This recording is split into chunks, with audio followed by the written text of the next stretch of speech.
가장 게으른 사람이 할 수 있는 게 몰입이다. 왜냐하면 완전히 쉬고 있는 거야. 근데 두뇌는 100% 가동이 되면서 창의적인 아이디어가 나오는 거예요. 이 의식을 의도적으로 내가 필요한 생각으로 의식을 장악하도록 의도적인 노력을 하면 인생의 행로가 행복하고 성공하는 행로로 간다는 거죠. 여러분들이 삶 속에서 실천을 하면 거의 혁명이 일어난다고 생각하시면 돼요. 안녕하십니까? 저는 베스트셀러 몰입의 저자이고 얼마 전에 서울대학교를 정년하고 지금 몰입 아카데미를 운영하고 있는 황농문입니다. 게으름과 집중력 부족은 뇌의 문제에서 비롯되나요? 아니면 다른 현상인가요? 저는 다 후천적인 문제라고 생각을 해요. 다 습관적인 문제인데 일단 그리고도 게으름이라는 거는 이제 관점에 따라 좀 다른 것 같은데 저는 생각하는 건 되게 열심히 해요. 거의 하루 종일 생각을 하는데 다른 거에 대해서는 제가 게을러요. 뭐 청소를 한다거나 뭐 이렇게 다른 거는 되게 하기 싫고 거기에 대해서는 제가 되게 게으르다고 생각을 해요. 근데 이제 저의 처는 보면 또 생각은 안 해. 생각하는 건 싫어하는데 또 다른 거는 되게 열심히 해요. 그래서 게으른 거가 내가 뭐에는 게으르고 왜냐면 거기에 대해 뇌가 형성이 안 돼 있는 거죠. 저는 그게 되게 힘들고 이제 하기 싫은 거야. 그러니까 거기는 게으른 거죠. 그러니까 나도 거기에는 거기에 발달이 안 돼 있는 거죠. 그렇지만 생각하는 건 저는 뭐 시냅스 발달이 돼 있는지 너무 쉽고 저는 가장 제가 몰입하면서 이제 느꼈던 건 뭐냐면 가장 게으른 사람이 할 수 있는 게 몰입이다 이렇게 저는 생각을 했어요. 왜냐하면 가장 이완을 하면은 소파에 이렇게 제가 전형적인 루틴이 이제 연구소에서 하루 종일 몰입하다가 끝나고 테니스 단식을 30분을 쳐요. 이제 유산소 운동을 한 거죠. 그리고 집에 와서 샤워를 하고 저 처랑 같이 저도 이제 일을 했기 때문에 우리 애들을 봐주는 분이 이제 저녁을 준비하고 퇴근을 해요. 그러면은 샤워를 하고 가족들하고 저녁을 먹고 소파에 앉으면 너무 좋죠. 그러니까 테니스 치고 샤워하고 너무너무 좋아요. 너무 편하고 좋은데 제 머리는 완전히 그 문제, 의식은 그 문제로 100% 차 있어요. 이제 100% 몰입된 상태죠. 그러면서 제가 이제 이완된 집중을 알게 됐어요. 이렇게 완전히 이완된 상태에서도 우리 두뇌를 100% 가동할 수 있구나. 그런데 그 상태는 아무리 해도 지치질 않으니까 그래서 제가 이제 이완된 집중에 대해서 관심을 갖게 됐는데 제가 그때 느끼는 건 뭐냐면 이 몰입이라는 게 가장 게으른 사람이 할 수 있는 일이구나라는 걸 제가 느꼈어요. 왜냐하면 완전히 쉬고 있는 거야. 그 상태에서 제 처가 나보고 뭐 청소 좀 해 뭐 이렇게 하면 굉장히 짜증이 날 것 같아. 그 상태를 방해를 받으면 너무너무 기분 좋은 상태. 근데 두뇌는 100% 가동이 되면서 아이디어가 나오는 거예요. 창의적인 아이디어가 나오는 거예요. 그러니까 저는 그러니까 게으른 사람일수록 고도의 몰입을 할 수 있다. 그러면서 창의적인 아이디어를 내니까 일을 할 수 있는 거잖아요. 생산적인. 그러니까 게으르면서 할 수 있는 거가 저는 몰입이라고 그렇게 생각을 해요. 사실은. 게으름을 극복하고 몰입으로 전환하기 위한 뇌의 스위치를 켜는 방법이 있을까요? 게으른다는 거가 장벽을 넘지 못하는 거예요. 엔트로피 장벽인데 그러니까 뭔가 내가 집중을 해야 되고 뭐 이렇게 해야 되거든요. 그러니까 그 장벽을 못 넘어서 결국 못 하는 거예요. 그래서 그 장벽을 넘으면서 이제 희열을 느끼는 경험이죠. 그러니까 도전인데 그 장벽은 다 도전이에요. 그러니까 도전을 하고 그걸 몰입으로 응전을 하고 이제 성공 경험 이거를 반복하면 장벽을 쉽게 넘어요. 우리의 원리는 이거밖에 없어요. 그러니까 편도체에서 감정에 내가 부정적인 거냐 긍정적인 경험이냐를 계산하고 감정의 세계를 경험하고 그거를 전두엽에 저장하고 호감과 비호감이 생긴다고 그랬거든요. 그러니까 내가 뭐에 게으르다는 얘기는 거기 비호감이 있는 거예요. 그러니까 그걸 호감으로 바꿔야지 되는데 그러려면 그거를 하고 그 도전을 하고 성공 경험, 뭔가 성취 경험 그 보상을 받아야 돼요. 그 보상을 몇 번 받으면 그 행위에 대해서 내가 부지런해진다고요. 더 이상 거기에 대해서 미루지 않는 거죠. 우리 그 뇌의 그 동기부여 메커니즘을 이해하면 참 좋아요. 우리가 어떤 거에 호감과 비호감이 생기는 원리를 이해를 하고 내가 이거에 대한 지금 비호감이 있는데 호감으로 만들어야겠다. 그러면 그 노력을 하면 되는 거예요. 그 노력을. 어떤 대상에 대해 가장 좋았던 경험과 가장 싫었던 경험 중에서 우세한 경험이 다른 경험을 지배한다고 하셨는데 이걸 일상생활에서 사용할 수 있는 방법 없을까요? 그런 걸 거예요. 그러니까 지긋지긋했다 그러면서 이제 싫어지는 걸 거예요. 내가 이럴 때가 있어. 내가 예를 들어서 대인 관계야. A라는 사람이 있어. 뭐 직장 상사라고 해도 좋아요. 이 사람이 싫어. 대체로 싫어. 안 좋은 경험이 많아서 비호감이 있어. 그런데 내가 그 사람하고 일을 같이 해야 돼. 그런 상황이 있죠. 뭐 이거는 가족 관계도 마찬가지고. 그럴 때 어떻게 조언하면, 제가 이거 해서 성공 사례를 굉장히 많이 봤어요. 그래서 워크 하는데 제가 몰입 두 번째 얘기에 이 뒷부분에 이 얘기가 있어요. 99%는 다 내가 볼 때는 철학도 안 맞고 뭐 하는 짓거리마다 싫어 내가. 그런 비호감이 있는 사람이야. 근데 그 사람하고 일을 같이 해야 돼. 그러면 하루 종일 내가 불행한 거야. 직장 다니는 것 자체가 불행한 거죠. 내 손해잖아. 근데 이 직장 말고는 다른 데 또 직장이 어렵잖아. 직장을 바꾼다는 거. 같이 해야 돼. 피할 수가 없는 거야. 그러면 피할 수가 없으면 즐기라고 그러잖아요. 그때 어떻게 하면 되냐면, 우리 뇌의 원리를 잘 아시면 좋아. 이 사람의 장점이 있어. 장점이 없는 사람은 없어요. 장점이 있어. 1%의 장점이 있어. 이제 그거를 생각을 하는 거야. 그거를. 1%의 장점이 있어. 아, 이 사람은 진짜 다 이제 밥맛인데 요 점은 그래도 배울 점이 있어. 이런 게 있어요. 그거를 생각을 하는 거예요.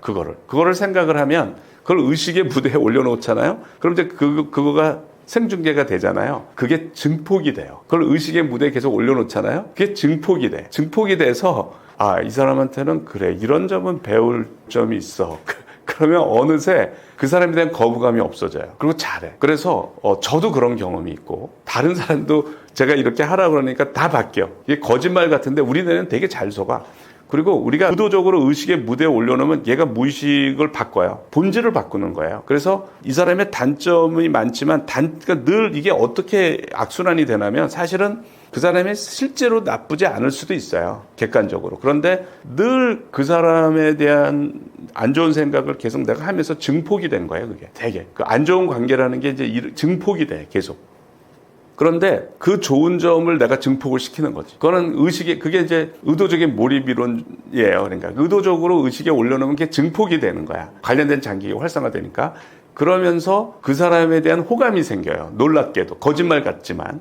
그러면 어떤 일이 벌어지냐면, 그 사람이 이제 원래 사람들한테 되게 안 좋은 사람은 다른 사람들한테도 인기가 없어요, 대개는. 그런데 얘는 자기에 대해서 거부감을 안 갖고 잘해. 이런 일이 벌어져요. 제가 이런 걸 굉장히 많이 겪었어요. 굉장히 많이 겪었고, 다른 사람도 이제 이렇게 하라 해서 다 워크를 해요. 그리고 부부 관계도 마찬가지인데, 그게 소개가 돼 있어요. 몰입 두 번째 얘기. 제가 몰입 강연을, 이걸 강연을 했어요. 저녁에. 이제 그분들이 심리 상담 뭐 이렇게 해서 저녁 7시부터 10시까지 수업을 듣는 이제 그런 거였는데, 이 내용을 강의를 했어요, 제가. 그랬더니 한 분이 제가 말한 거를 정말 실천을 해봤대. 지하철로 이동을 하는데, 이제 집에 가는데 10시에 끝나고 남편한테 전화가 왔는데 잔뜩 화가 나가지고 지금 어디 있냐고 막 화를 내더래. 근데 자기가 그날은 이제 일주일에 한 번 7시에서 10시까지 수업이 있는 거야. 그 얘기를 했대. 자기가 직장 끝나고 그 수업을 듣고 간다고 이제 얘기를 했는데 남편이 기억을 못하고 막 화를 내는 거래요. 그래서 자기도 이제 화가 났는데, 그런 날은 100% 싸운답니다. 100% 싸운대. 근데 그날 이제 제 강의를 들은 거야. 그래서 그 강의를 실천을 한 거야, 이분이. 가면서, 그 남편이 이제 나 없이 애들 재우느라고 짜증이 났구나. 그러면서 이제 쭉 이렇게 좋은 점을 생각을 했더니, 남편하고 좋은 점이 있었잖아. 그러니까 결혼을 했을 거 아니야. 그러니까 그 좋은 점을 계속 생각했더니 그런 게 다 없어져가지고 남편에 대한 사랑스러운 감정이 생기더래요. 그래서 들어갔는데 남편이 이제 화난 얼굴로 이렇게 하는데 자기가 굉장히 부드럽게 이제 했대. 그랬더니 남편도 달라지더라는 거야. 그래가지고 처음으로 안 싸웠대요. 처음으로 안 싸웠다. 그러니까 우리의 뇌의 원리를 보면 우리가 어떤 감정을 증폭시킬 수가 있어요. 의도적으로. 필요한 감정을. 그걸 의식의 무대에 올려놓으면 어떤 사람의 단점만 있는 사람도 장점을 생각해보면 한번 해보시면 금방 알아. 한번 해보세요.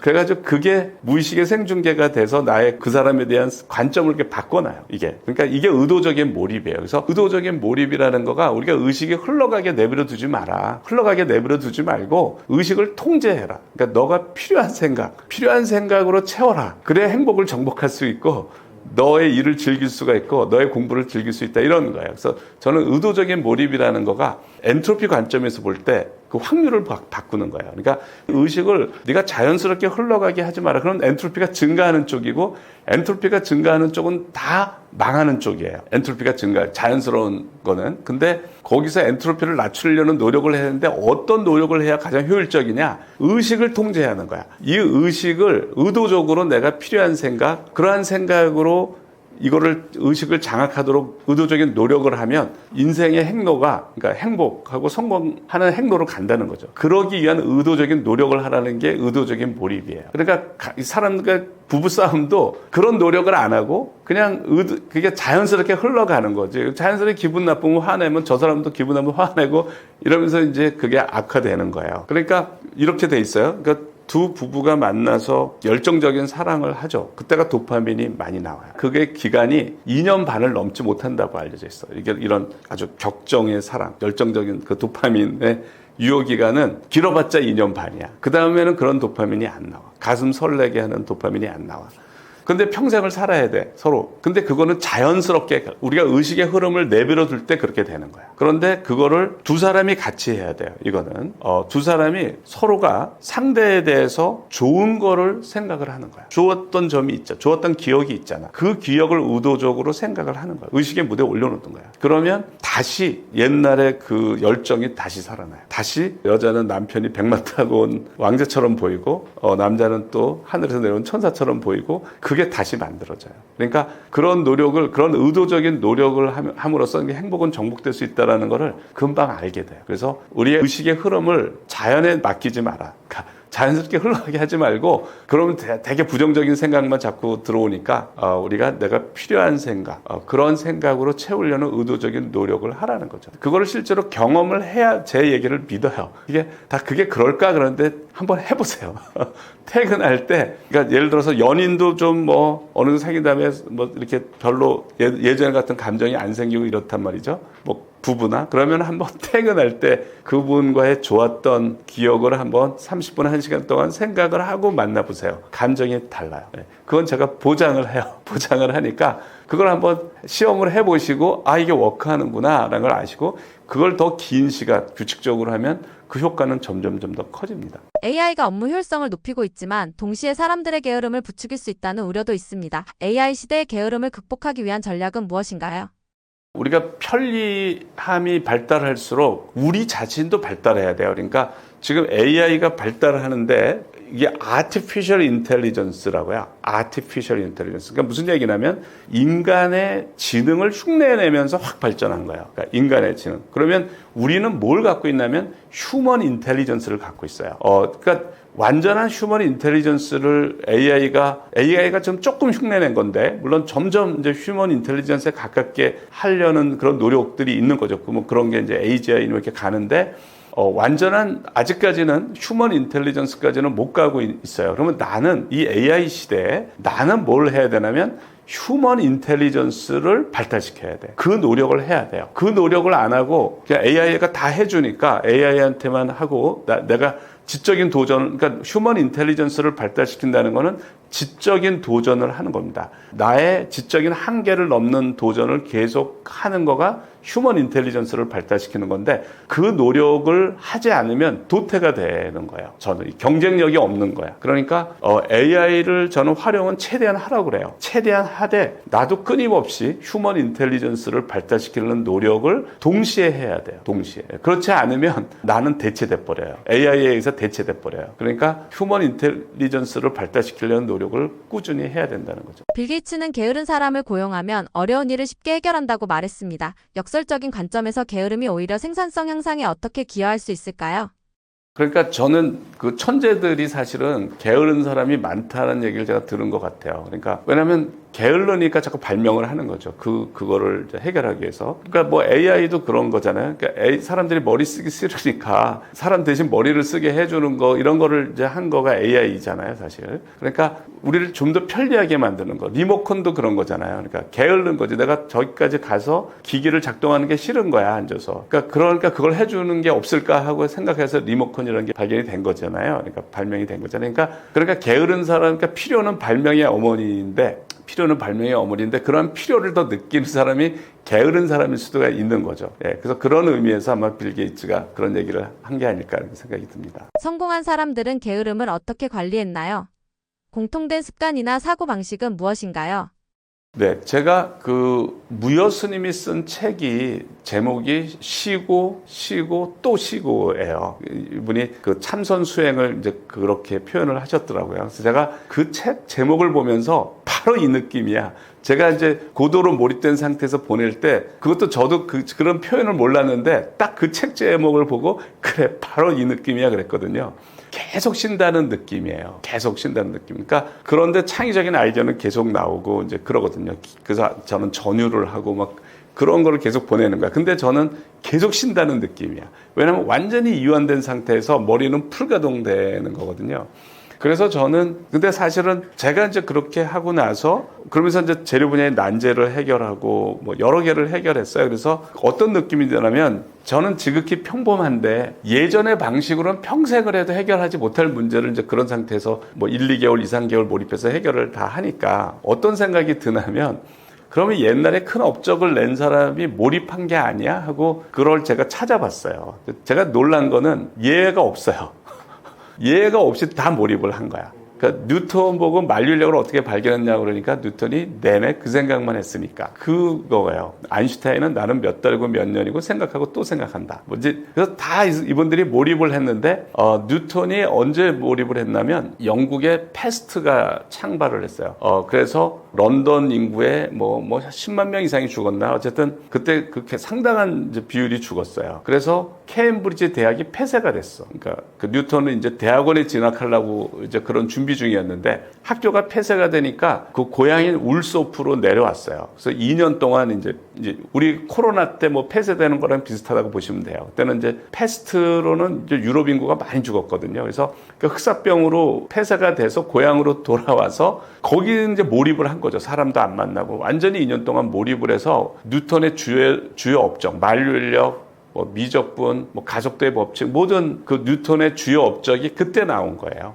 그때 이제 뉴턴이 어떻게 몰입했는지 보면 뭐 밤을 새는지도 모르고 한번 생각에 빠지면 밥 먹는 것도 잊어버리고 뭐 이렇게 이제 몰입을 한 거예요. 그런데 그렇게 장시간 몰입할 수 있는 거는 다 이분들이 이완된 집중을 하기 때문이에요. 이완된 집중. 그래서 우리가 이완된 집중을 하는 건 그 자체가 쉬는 겁니다. 그러니까 머리는 풀가동하지만 우리가 완전히 이완된 상태에서 할 수가 있는 거예요. 제가 일론 머스크가 일주일에 100시간 이상을 일한다고 얘기를 해요. 또 직원들도 그렇게 요구한다고 그래요. 그러니까 놀라운 일들을 하는 겁니다. 얼마 전에 제가 그 젠슨 황이 인터뷰한 걸 들었는데 젠슨 황도 완전히 똑같아요. 하루 종일 생각하고 문제를 해결하고 아이디어를 내는데 그거를 다 릴렉싱 한다고 그래요. 휴식이래 자기는. 그러니까 그거를 전부 릴렉싱을 한다고 그래요. 그러니까 그 사람들도 다 이완된 집중을 하는 거예요. 이완된 집중을 해야 하루 종일 할 수 있습니다. 일주일을 내고 그렇게 해도 지치질 않아요. 그리고 재미가 있어. 그러니까 릴렉싱 한다고 얘기해요. 일하는 게 릴렉싱이라고 젠슨 황이 얘기를 하더라고요. 그래서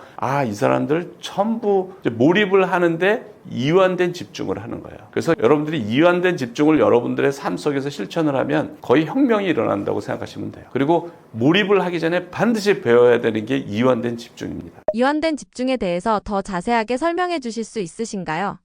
그러니까 이완된 집중은 이런 거죠. 우리가 생각을 하면 많은 사람들은 이제 고민을 해요. 제가 볼 때는 고민을 해서 문제를 해결했다고 이제 고민이 있어서 내가 뭘 고민했더니 아이디어가 나왔다.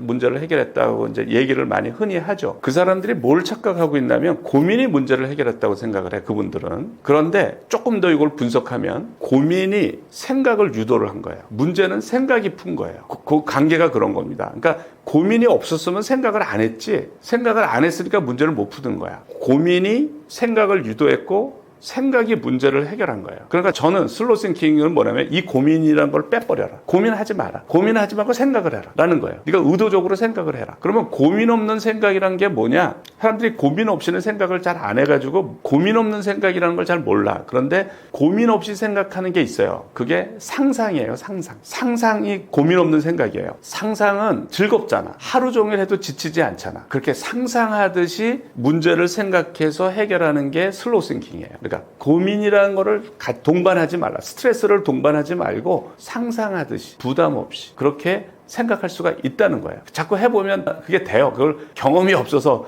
그 뇌 회로가 만들어지지 않아서 그러는데 자꾸 하면은 그 회로가 만들어지고 나중에 고속도로처럼 잘 길이 나요. 그러니까 우리 그게 신경 가소성이거든요. 그러니까 그 회로를 자꾸 발달시키면 좋아요. 그러니까 우리가 상상하듯이 생각하면 되고, 이렇게 생각하면 노이로제가 걸리겠네? 병이 나겠네? 그거는 고민이야. 그런데 이렇게 생각하면 힐링이 되겠네? 그게 이완된 집중이야. 그게 슬로우 싱킹이에요. 그러니까 이런 식으로 내가 계속 생각하면 힐링이 되겠네? 이런 느낌이 오는 생각. 그런 식으로 생각할 수가 있어요. 슬로우 싱킹하거나 고민할 것이 없다면 어떻게 해야 할까요?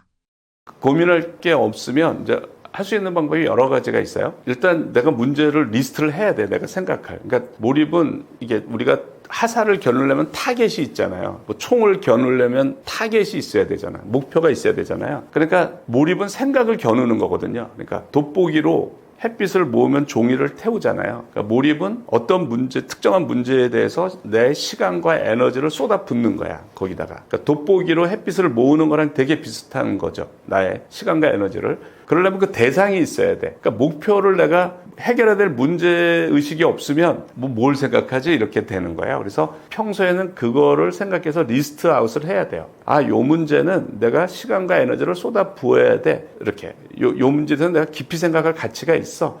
이런 것들을 평소에는 이제 찾아놔야 되고요. 이제 그런 거를 하나를 가지고 만족할 만한 답을 얻을 때까지 이제 계속 몰입을 하는 이런 방식으로 하는데, 그렇지 않다. 내가 그런 게 없다. 그런데 뭔가 생산적인 거를 내가 출근하면서 하고 싶다. 그러면은 저는 뭐 공부하는 학생이면 무조건 암기를 뭐 해야 된다. 아니면 영어를 한다. 그러면은 무한반복 따라하기를 저는 추천해요. 내가 영어를 좀 하고 싶다. 그러면은 그 영어 교육에서 이제 중요한 게 절차 기억인데, 그러니까 영어는 장기 기억에는 절차 기억, 암묵 기억이라는 게 있고 서술 기억, 외형 기억이라는 게 있어요. 그래서 우리가 보통 학교에서 배웠던 영어가 보통은 외형 기억이에요. 그러니까 스쿨은 학교다, 뭐 이런 문법, 뭐 동명사 용법은 뭐다, 이런 게 외형 기억인데, 이 외형 기억은 시험을 출제하기가 쉬워가지고 이 외형 기억을 가리키는 건데, 실제로는 어학은 절차 기억이에요. 지금 제가 말하는 거가 생각을 안 하고 자동으로 나오는 거거든요. 내가 운전을 하거나 운동을 하거나 악기를 연주하거나 이렇게 말을 하거나 이건 다 절차 기억인데,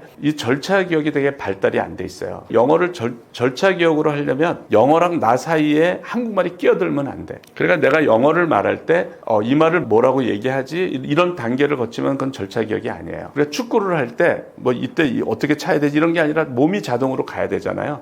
그러니까 그런 게 절차 기억이에요. 운전할 때 내가 자전거를 탈 때 저절 이렇게 안 하고도 이렇게 하잖아. 자동으로 처리하잖아요.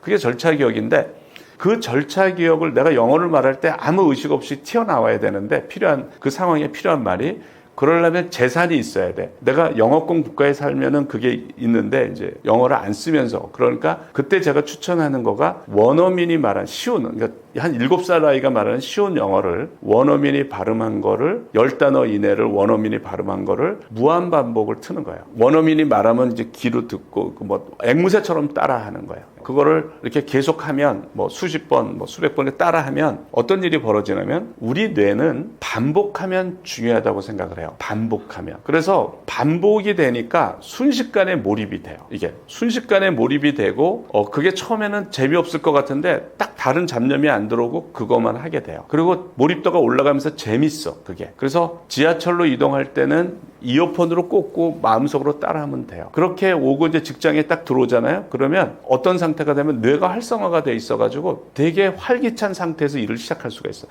몰입도가 올라가 있는 거예요. 관련된 장기가 활성화돼 있어서. 그래서 그거는 이제 어학을 할 때도 좋고, 아니면 내가 뭐를 공부해. 근데 공부할 때 그 암기해야 될 내용이 있어. 뭐 공부를 항상 이해 위주로 공부를 해야 되지만 이제 모든 공부는 암기를 해야 되는 게 남아요, 결국은. 그래서 그런 부분을 무한반복 따라하기를 해도 좋고요. 그래서 그런 자투리 시간, 어느 한 문제에 길게 몰입하기가 어려운, 버스를 기다리고 지하철을 타고 이동하고 뭐 이런 상황, 그러니까 좀 내가 뭐 하나에 집중하기가 어려운 상황, 이런 상황은 제가 무한반복 따라하기를 하라고 권해요. 근데 그러면 그 자투리 시간을 아주 유익하게 활용할 수가 있고 그게 이제 나를 각성시켜서 업무에 대한 동기, 열정 뭐 이런 걸 만들어서 일도 재밌게 할 수가 있어요. 집에 갈 때도 마찬가지로 그렇게 하면 집에서 책상에서 공부를 할 수가 있어. 왜냐하면 얘가 몰입도를 올려줬기 때문에. 그래서 이런 제가 이제 몰입을 하면서 제가 느낀 건데 저는 종교가 없어요. 그런데 이 몰입을 하면서 이미 종교에서 이 몰입을 많이 활용하고 있어요. 이미. 그러니까 예를 들어서 우리나라 불교 조계종에서 하는 참선 방법이 가나선인데 이분들이 화두 하나만 가지고 뭐 3개월을 생각해요. 그래서 이걸 이제 여름 3개월 하는 걸 하안거라고 그리고 겨울 3개월 수행하는 걸 동안거라고 그러는데 화두 하나만 생각을 해요. 근데 제가 한 문제를 가지고 오랫동안 몰입하는 거랑 아주 비슷하고 또 고도의 몰입 상태랑 이분들이 말하는 삼매 상태랑 또 되게 비슷해요. 그리고 이제 이분들이 또 이제 하는 것 중에 하나가 연불선이라고 그래서 목탁을 두드리면서 관세음 보살 나무아미 타바를 이거를 계속 반복을 한다고요. 근데 제가 무한반복 따라하기가 이거랑 되게 비슷해요. 그러니까 이분들이 그걸 하는 거는 순식간에 이분들이 몰입이 되니까 이걸 한다고 생각하는데 순식간에 번뇌망상이 사라질 거예요. 그냥 거기에. 그래서 이제 무한반복 따라하기를 한 5분만 해보시면 다른 잡념이 들어오질 않아요. 그냥 거기에 딱 몰입이 돼요. 그러니까 반복을 하면 우리 뇌는 중요시 여겨서 순식간에 몰입을 시켜줘요. 근데 이 몰입은 고도로 이렇게 몰입도를 계속 올리는 것까지는 잘 안 가는 것 같고 제가 볼 때는 그런데 아주 몰입도가 낮은 상태에서 웬만큼 공부나 업무를 시작할 수 있게끔 몰입도를 잘 올려줘요. 그러니까 그 전에 그러니까 직장 출근할 때 쓰고 퇴근할 때 쓰면 출근할 때 업무할 때 쉽게 몰입이 되고 퇴근할 때 공부에 쉽게 몰입이 돼요. 그래서 그렇게 활용하는 걸 제가 적극 추천합니다. 성공은 재능보다 습관이라고 하셨는데 집중력을 높이는 습관이 성공의 핵심이라 보시나요?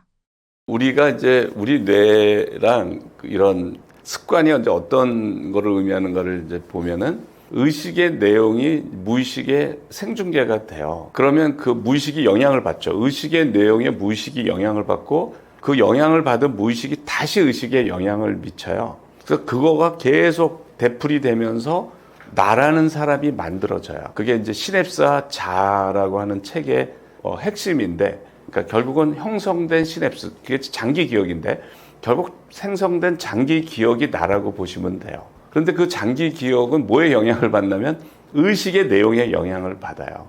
그래서 의식의 내용이 뭐냐에 따라서 이제 나라는 사람이 만들어진다고 보시면 돼요. 근데 이제 많은 사람들은 의식을 통제를 못해. 그러니까 내가 원치 않는 생각이 들어가 있는 거죠. 그러니까 쓸데없는 걱정이나 미래에 대한 불안, 이게 차 있는 거예요. 그러니까 근데 그게 싫으니까 그거를 잊으려고 그래. 어떻게 잊을 수가 있냐면 자극적인 컨텐츠를 보고 거기에 몰입을 하는 순간에는 그걸 잊을 수가 있어. 그러면서 이게 악순환이 돼요. 그러니까 그게 계속 도는 거죠. 그러면서 집중력은 떨어지고, 그러니까 의식의 내용을 내가 원치 않는 내용이 이렇게 있는 사람들은 그 인생이 제대로 흘러갈 수가 없어. 그렇게 만들어지니까 그게 무의식의 생중계가 되면서 그 사람을 만들어가기 때문에. 그러면 집중력이 있다는 거는 뭐냐면 의식의 내용에 내가 필요한 내용을 의식을 장악하게 만들 수 있는 능력이 있다라는 거예요. 내가 필요한 생각을 할 수가 있고 그 필요한 생각이 무의식에 생중계돼서 아이디어가 나오고 이제 이렇게 되는 거죠. 그래서 그게 계속 발달이 되는 거란 말이죠. 그렇게 집중하는 습관을 가진 사람은 내가 원하는 내용을 넣을 수가 있는 사람이고 그 집중을 못하는 사람은 휘둘리는 거거든요. 잡념에서 휘둘리고. 그러니까 시간이 갈수록 차이가 많이 나는 거죠. 타고난 재는 그런 게 아니라 후천적으로 우리가 얼마만큼 의식의 내용을 필요한 내용으로 채울 수 있느냐, 그리고 그 능력을 발달시키느냐, 거기에 따라 이제 성공한 사람, 그렇지 못한 사람으로 이렇게 나눠지는 거예요. 집중력이 강한 사람이 왜 더 창의적인 해결책을 찾아낼 확률이 더 높을까요? 마찬가지로 그러니까 우리가 창의적인 해결책이 어떻게 나오느냐를 이해를 하면 내 안에 없는 거가 뚝 떨어지지는 않아요. 절대로. 우리가 엄청난 장기 기억을 갖고 있어요. 어릴 때부터 지금까지 경험하고 뭐 습득하고 느끼고 이런 어마어마한 그 장기 기억의 데이터베이스가 있어요. 우리가 대부분은 의식을 못하고 기억에도 없죠. 우리가 기억할래도 그 기억하지는 못하지만 어마어마한 장기 기억이 있는데 어떤 창의적인 아이디어는 거기서 끄집어내지는 거예요. 그러니까 그런 장기 기억의 인출인데 우리가 아주 깊이 있는 그 장기 기억, 의식의 깊은 속에 있는 거는 이제 끄집어내기가 어려운데 창의적인 사람들은 그걸 이제 끄집어내는 능력이 있는 거죠. 오랫동안 몰입을 하면 의식에 깊숙이 있는 장기 기억이 나와서 이제 창의적인 아이디어를 내는 거예요. 그러려면 내가 해결하고자 하는 문제가 의식의 무대에 오랫동안 머물러 있어야 돼요. 그죠? 그게 집중력이고 몰입 능력이에요.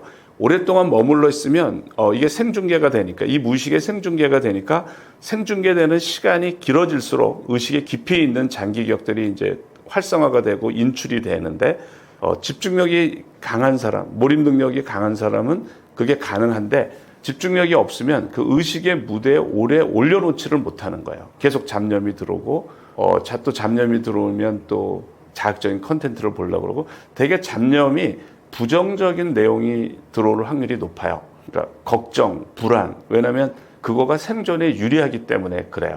과거에는 항상 걱정하고 이렇게 그런 사람들이 생존에 유리한 거예요. 그러니까 사슴이 풀을 뜯는데 아무 걱정 안 하고 풀만 뜯으면 사슴한테 잡혀 먹히죠. 그래서 걱정을 안 하는 동물들은 다 멸종이 됐죠. 그러니까 수시로 고개를 들고 포식자가 없나 보고 또 하고 이렇게 걱정을 하는 동물들이 살아남았단 말이죠. 그래서 우리가 그 유전자가 있는 거예요. 그러니까 우리가 그냥 어떤 잡념이 들어오면 주로 부정적인 생각이 들어오죠. 그러니까 기분이 안 좋은 거야. 부정적인 생각이 들어오니까. 그걸 잊으려고 또 자극적인 컨텐츠를 보고 이렇게 되는 거죠. 그러니까 집중력이 없는 사람들은 이래요. 근데 집중력이 있는 사람은 내가 지금 필요한 생각을 할 수가 있는 거죠. 그걸 의식에 올려놓을 수 있고, 그러면 그것이 장기 기억하고 인터랙션을 해서 관련된 창의적인 아이디어가 나오는 거예요. 그러니까 집중력과 또 몰입 능력이 창의적인 아이디어를 내는 거는 우리가 뇌과학을 이해하면 너무나 당연한 겁니다. 그러니까 지금 동일한 지식을 가지고 있고 동일한 능력을 가지고 있을 때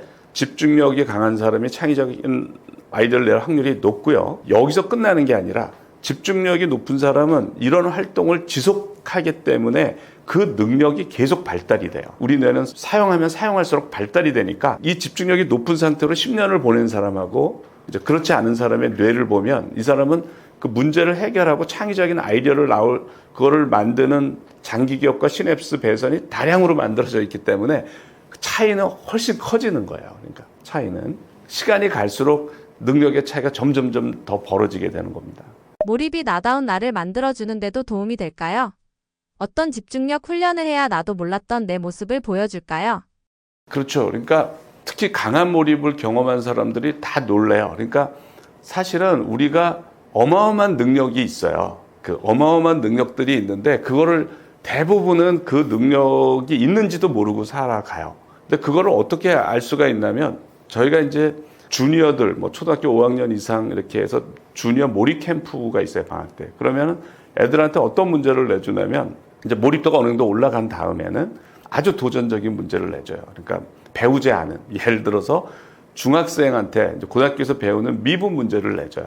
뉴턴이 해결한. 그러면은 개인 차이에 따라 물론 다르지만 굉장히 오랜 시간을 생각하면서 다 답을 내요. 어떤 학생은 20시간, 어떤 학생은 30시간, 어떤 학생은 40시간, 50시간, 이렇게. 그걸 생각하면 그 답을 다 내요. 그 얘기는 뭐냐면 중학생이라도 그러니까 미분을 스스로 발견할 수 있는, 뉴턴이 고민했던 미분을 발견할 수 있는 잠재 능력이 있는 거예요. 그런데 30시간, 40시간, 50시간을 연속으로 생각을 안 하기 때문에 그 잠재 능력이 있는지를 모르고 사는 거예요, 평생을. 그래서 그런 잠재 능력을 계속 발달시키는 방식의 학습을 하는 거가 저는 너무너무 중요하다고 생각을 해요. 그러니까 그게 몰입을 해봐야 내가 이런 능력이 있구나. 그러니까 간단히 말해서 지금 문제를 모르는데 10분 생각하면 해결되는 문제가 굉장히 많습니다. 그런데 10분 동안 생각해도 해결이 안 돼. 그러면 30분 생각하면 해결되는 문제가 굉장히 많아요.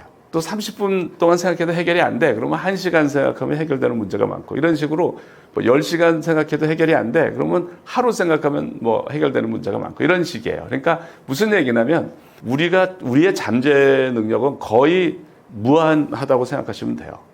그런데 그 능력을 몰입을 하지 않으면 그 능력을 쓸 일이 없는 거야. 그러니까 이제 몰입을 해보면서 다 놀라죠. 내가 이 문제를 풀 수 있다니. 그러니까 처음에는 도저히 이제 풀 수 없다고 생각하는데 몰입도를 올리면 그 문제에 대해서 생각을 계속하면 관련 장기격이 계속 활성화가 돼요. 그래서 해결할 수 있는데 그래서 어떻게 이해하시면 좋으냐면 어떤 문제를 내가 몰라. 어떤데 뭐 아이디어가 나오질 않아. 근데 그거의 난이도를 모르고 있는 거예요. 그게 얼만큼 어려운지를 모르고 있는 거예요. 그래서 이게 이제 난이도가 이렇다고 쳐요. 어떤 난이도야. 그러면 그 문제에 대해서 제가 몰입을 하는 거죠. 계속 생각을 하면 관련된 장기계획이 활성화되면서 나의 요 문제에 관련된 지적인 능력이 올라가요. 쭉 올라가다가 언제까지? 이 문제를 풀 때까지 올라가는 거야. 그럼 풀리는 거예요. 근데 이 시간이 10분일 수도 있고 30분일 수도 있고 2시간일 수도 있고 10시간일 수도 있지만 그러니까 언제 풀릴지만 모르는 거지 결국 계속 생각하면은 풀리는 거죠.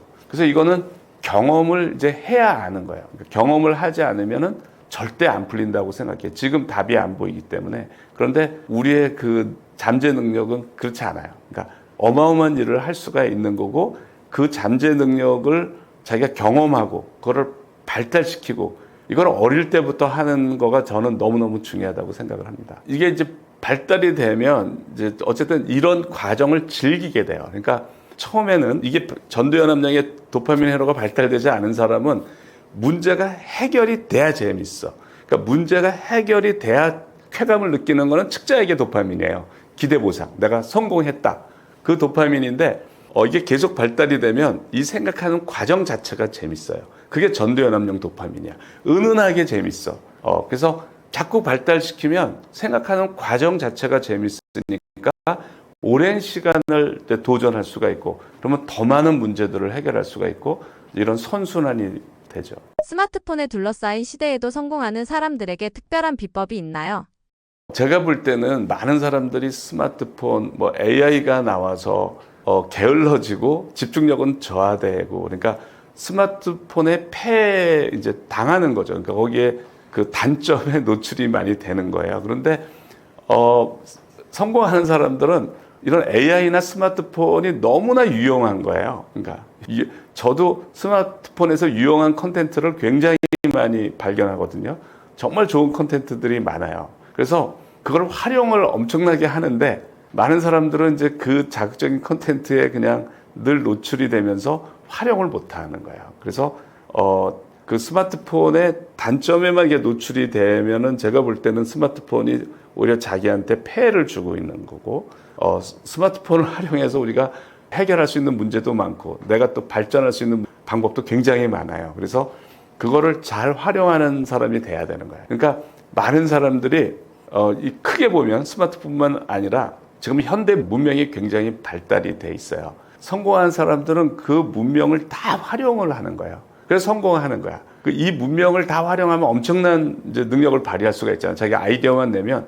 그런데 많은 사람들은 이렇게 발달이 돼가지고 이 문명의 노예가 돼요. 그러니까 제가 이제 그거를 어떻게 표현하냐면 이제 엔트로피라는 법칙으로 이제 표현하면 이해하기가 좋은데, 그러니까 엔트로피 법칙이라는 거는 이제 세상은 확률적이다라는 거예요. 문명이 발달한다는 거는 확률이 낮아지는 겁니다. 이게 그러니까 굉장히 확률적으로 구현하기 어려운 상황이 자꾸 만들어지고 있는 거예요. 그러니까 원시 상황이 그러니까 엔트로피가 높은 상태라고 보시면 돼. 자연스러운 상태야. 그런데 우리가 고도의 자동차를 만들어내고 휴대폰을 만들고 AI를 만들고 이런 거는 확률적으로 낮은 거죠. 옛날에는 불가능한 걸 지금 하는 거잖아요. 그러니까 그거는 우리가 이제 정보가 발달이 되고 이제 인류가 이제 진화를 하고 많은 정보를 가지고 이제 그런 거를 만들어낸단 말이죠. 그러니까 아주 낮은 확률 상태를 만들어내는 거예요. 그러니까 문명이 발달했다는 얘기는 점점점 낮은 확률을 우리가 구현하고 있는 거고 이제 엔트로피가 낮아지는 쪽으로 가고 있는 거예요. 그거는. 그러면 현대 문명이 발달할수록 그 사이는 엔트로피가 낮은 건데 내가 엔트로피를 낮출 수가 없어. 그러니까 엔트로피를 낮춘다는 얘기는 집중하고 몰입할 수 있는 능력이에요. 그게 집중하고 몰입한다는 얘기는 엔트로피가 아주 낮은 상태입니다. 집중한다고 몰입한다는 거는 의식의 엔트로피가 아주 낮은 상태예요. 내가 막 산만하고 이 생각 저 생각이 들어올 때가 의식의 엔트로피가 높은 상태라고 볼 수 있고 고도로 집중된 상태는 엔트로피가 낮은 상태예요. 이 문명이 엔트로피가 낮은 사회인데 내가 엔트로피를 낮추지를 못해. 그러면 이 문명의 노예가 돼요. 그러니까 너무 힘든 거야. 문명이 발달할수록 더 힘든 거야. 그러니까 이런 사람은 이제 안 맞는 거지. 여기 너무 괴로운 거지. 그러니까 어디 사회가 만나면 원시 사회가 더 맞는 거야. 거기는 게을러도 돼. 잠을 자도 되고 이렇게. 왜냐면 엔트로피가 높은 사회니까 그냥 그 과일 따 먹으면 되고 이제 물론 그렇다면 생명은 짧겠죠. 그 평균 수명이 짧겠죠. 근데 어쨌든 그런 사회에 맞는 거죠. 내가 엔트로피를 낮출 수가 없어. 그러니까 뭐 문명이 낙후된 그런 나라에 살거나 이렇게 해야 돼요. 그러니까 그런데 이렇게 고도로 엔트로피가 낮은 상태에서 나도 엔트로피를 낮출 수 있는 능력이 있어야 내가 여기를 즐길 수가 있고 활용할 수가 있는 거예요. 근데 지금 그런 일이 벌어지고 있는 거예요. 그러니까 왜 문명은 이렇게 발달되고 있는데 왜 세상은 편리해지고 있는데 왜 불행한 사람의 숫자는 늘어나느냐가 바로 이 문제예요. 사실 잘 생각해 보면 몇백 년 전에 왕보다 우리가 더 풍요한 삶을 살고 있어요. 그러니까 그 사람들보다 더 맛있는 음식을 먹고 있고, 그죠? 그리고 동물들을 보세요. 그러니까 동물들은 먹고 사는 거 하느라고 인생을 다 보내. 사냥하느라고 다 보내는 거야. 한 끼 사냥하면 그 다음에 이제 또 걱정해야 되고, 그거 못하면 죽는 거고, 뭐 이런 삶을 살아. 그 모든 동물들이. 인간만이 삼시세끼를 그냥 편안하게 식탁에서 먹는 거예요. 그러니까 결국은 사실은 우리가 천국에 있는 거예요. 우리가 사냥할 걱정 없이 그냥 음식이 풍요하게 있는 거야. 그러니까 이미 물질적으로는 천국에 있는 거예요. 물질적으로는 천국에 있는 건데 그런데 사람들은 불행한 거죠. 왜 그러냐면 이렇게 고도로 낮은 엔트로피 사회에서 우리가 그 엔트로피를 낮출 수 있는 능력이 없으면 되게 이 사회는 버거운 거예요. 그래서 제가 이제 이거를 엔트로피로 가장 쉽게 설명할 수 있어서 이제 엔트로피라는 개념을 도입하는데, 그러니까 우리가 집중할 수 있는 능력, 몰입할 수 있는 능력은 이 문명이 발달이 될수록 필수적이다. 그렇지 않으면 굉장히 사회를 사는 거가 버겁다라는 거예요. 문명이 발달할수록 더 힘든 거야. 그래서 그 원리를 알고 어릴 때부터 집중하고 몰입할 수 있는 능력을 발달시켜야 된다는 거예요. 어릴 때 집중력이 좋지 않아도 성인이 되어서 훈련으로 집중력이 좋아질 수 있나요? 지금 그러니까 전두연합령의 도파민 회로를 대부분 안 쓰고 살거든요. 그런데 최근에 제가 이제 저희 그 유튜브 동영상이 있어요. 학농문의 몰입 이야기에 보면 그 사례가 일주일마다 소개가 되는데요. 예를 들어서 이제 그 사례가 아직은 소개가 안 됐지만 어떤 학생이 있었냐면은 이제 수능을 준비하는데 내신이 좀 안 좋게 나왔대. 그러니까 원래 암기식으로 쭉 하다가 내신이 안 좋아서 고등학교 1학년 때 자퇴를 했대요. 내신이 한 번 안 좋으니까. 그래서 이제 의대를 가려고 내가 자퇴를 하고 인강을 듣고 하면은 이제 정시로 보면 더 유리할 거다. 이렇게 했는데 자퇴를 하면 성공할 것 같은데 대부분은 실패해요. 자기 통제력이 없기 때문에. 그러니까 스스로 엔트로피를 낮출 수 있는 능력이 자기 통제력인데, 그러니까 대부분은 실패하는데 그걸 모르죠, 그냥. 그래서 이 학생이 공부를 안 한 거야. 수능도 못 봤대. 그러니까 수능도 못 보고 이제 뭘 게임을 했는지 뭘 했는지 모르지만 그리고 군대를 갔어요. 전역을 하고 이제 어떻게 살아야 하는지 막막한 거야. 이제 그래서 이제 저한테 이제 몰입 코칭을 신청해가지고 자기는 시간은 많고 몰입할 준비는 다 돼 있더라고요. 이 학생이 이제 몰입을 좀 알고 있더라고요. 그래서 몰입 훈련도 많이 했대. 그래서 이제 그러면 어떻게 살 것인가, 그리고 진로를 어떻게 할 것인가, 이제 거기에 대해서 이제 몰입을 한 거예요. 지금도 하고 있어요. 이제 지금도 거의 하고 있는데 일단 이제 제가 지도하는 한 2주 정도 하고 나서 완전히 바뀌어요. 그러니까 완전히. 그러니까 고도의 몰입 상태를 경험하고 나서는 가치관도 바뀌고, 그러니까 이제까지 거의 헛살았다라고 생각을 할 정도로 이제 바뀌어요. 바뀌어서 지금 이제 수능 준비를 하겠다고 이렇게 해서 그렇게 고도의 몰입을 한 2주 경험한 다음에 이제 그 다음에 자기 업무를 이렇게 몰입을 이렇게 연결시키는 분이 있어요. 어떤 분은 유튜버인데, 그분 사례는 소개가 됐어요. 근데 그분은 강한 몰입을 한 2주 하고 지금은 강한 업무 몰입을 해요. 그래서 하루 종일 유튜브 만드는 아이디어, 그 작업을 해요. 그래서 제가 가장 빨리 이제 그런 상태를 경험하는 거가 저는 이제 강한 몰입이라고 하는데, 그게 인간이 도달할 수 있는 최고의 집중 상태거든요. 그런 상태를 경험하는데 그게 너무 기분이 좋고 머리가 너무 잘 돌아가고 뭐 이제 이러니까 이제 사람들이 굉장히 만족을 해요. 거의 최고의 상태인데 이제 그 상태를 경험하면서 가치관이 많이 바뀝니다. 그러니까 이전에 자기가 추구했던 행복, 그 물질적인 행복으로는 자기가 원하는 행복을 누리지 못했는데 이제 고도의 몰입 상태에서는 그런 행복한 상태가 계속돼요. 계속되니까, 그리고 머리가 너무 잘 돌아가니까 내가 이제까지 추구하는 그런 행복으로는 그런 거는 부질없는 거였구나. 그렇게는 행복이 정복이 되지 않는구나.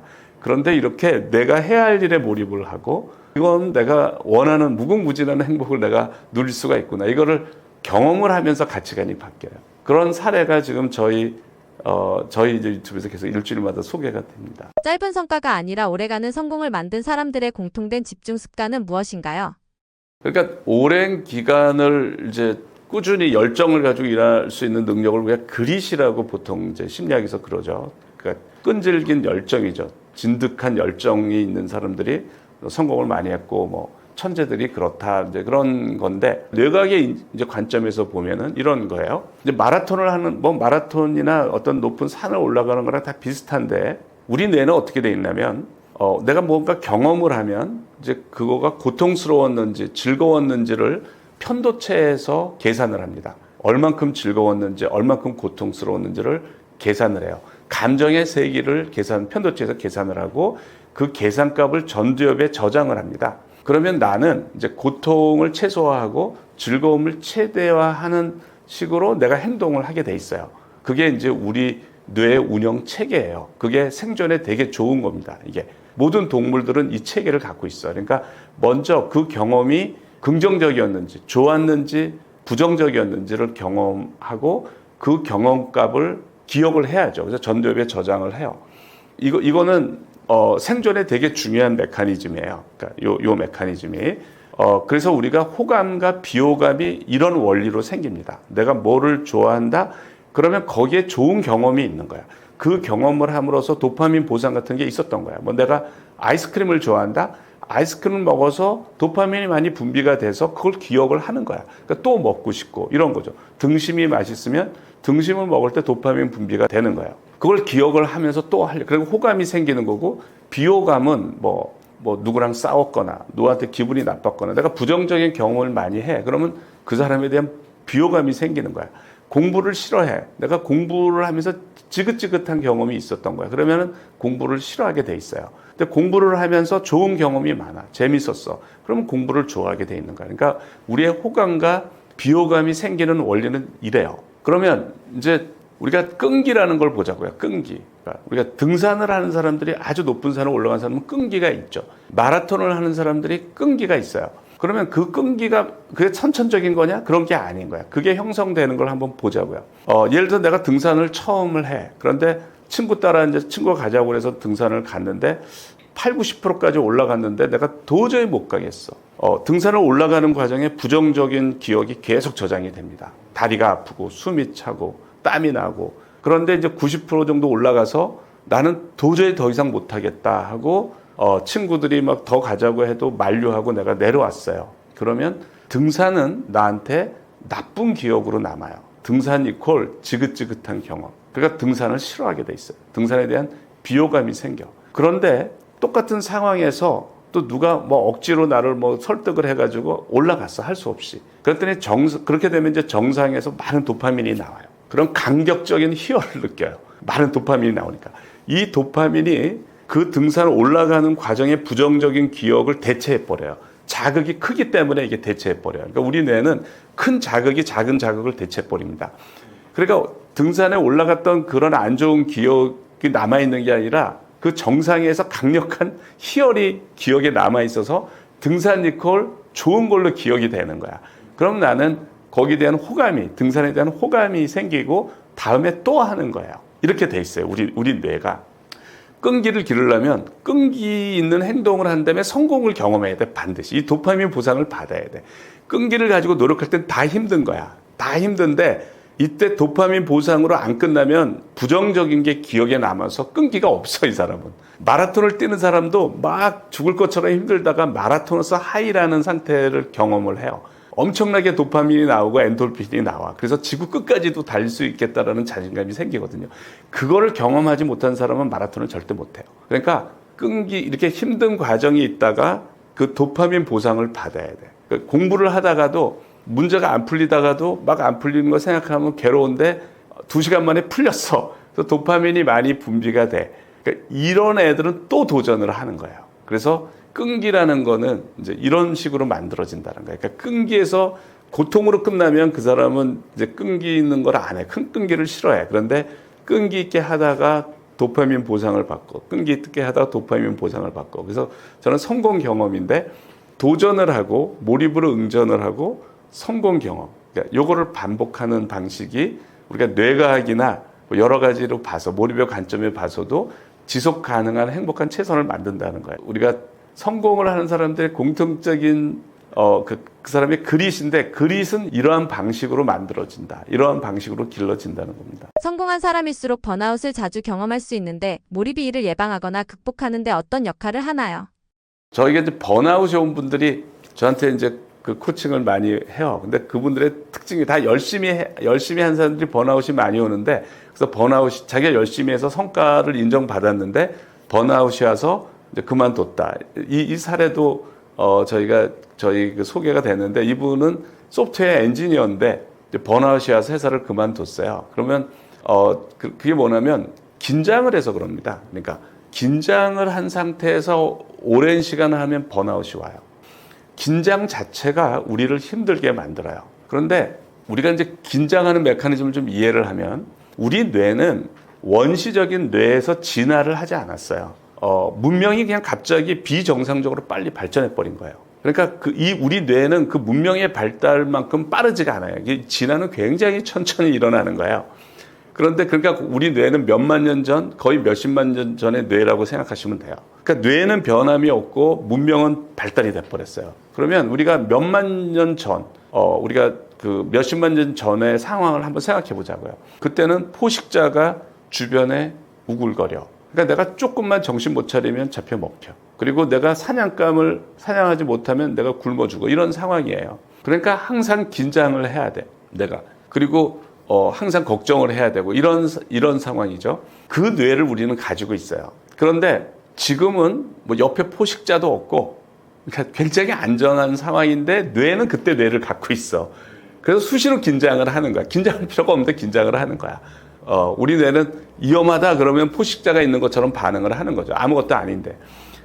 그래서 이제 과도하게 긴장된 상태를 많이 보내고 또 사람들은 열심히 하려면 긴장을 해야 된다고 생각하는데 어떻게 생각하시면 되냐면 수영을 처음 하는 사람하고 수영을 많이 한 사람의 차이가 뭔지 아세요? 수영을 처음 하는 사람은 온몸을 긴장을 해요. 물만 딱 들어가면 온몸이 긴장이 돼. 그래서 그런 분들은 10분만 해도 너무 힘들다고 그래요. 수영이 너무 힘들다. 그런데 수영을 많이 한 분들은 온몸에 힘을 빼요. 필요한 부위만 써서 하루 종일 수영을 해도 지치질 않고 속도도 빨라. 수영뿐만 아니고 많은 운동, 뭐 악기 연주에도 마찬가지야. 초보자들은 긴장을 하는데 오랫동안 한 사람들은 다 힘을 빼요. 생각하는 것도 마찬가지예요. 생각하는 것도 우리가 업무를 하는 사람들이 생각을 많이 하는데 그걸 긴장을 하는 거야. 그러니까 눈에 안 보이니까 더 힘들어요. 그 긴장을 해가지고 그 긴장 때문에 지쳐버리는 거예요. 긴장 때문에. 그래서 저는 생각하고 몰입할 때 힘을 빼라고 그래요. 이완된 집중을 해라. 힘을 빼고 쉬는 듯이 생각을 하라고 그래요. 그래서 근데 그거를 이제 안 해봐서 처음에는 어색해하고 하는데 편하게 우리가 이완된 집중이 명상이 이완된 집중입니다. 명상이 또 뭐 기도를 할 때 우리가 이완된 상태에서 집중을 해요. 그래서 이완된 상태에서 집중할 수 있다는 사실을 많은 사람들이 몰라요. 제가 그걸 아는 사람을 거의 못 봤어요. 그러니까 우리가 이완된 상태에서 집중이 가능하다. 제가 몰입할 때는 완전히 이완된 상태예요. 그렇지만 제 두뇌는 100% 그 문제에만 몰입이 돼 있어요. 100%. 다른 생각이 하나도 없이. 완전히 이완된 상태에서 두뇌를 100% 가능하는 게 가능해요. 그래서 이게 이완된 집중을 연습하면은 지치질 않아요. 왜냐하면 그 상태 자체가 쉬는 거기 때문에. 그 자체가 쉬는 거기 때문에 힐링이 되는 거야.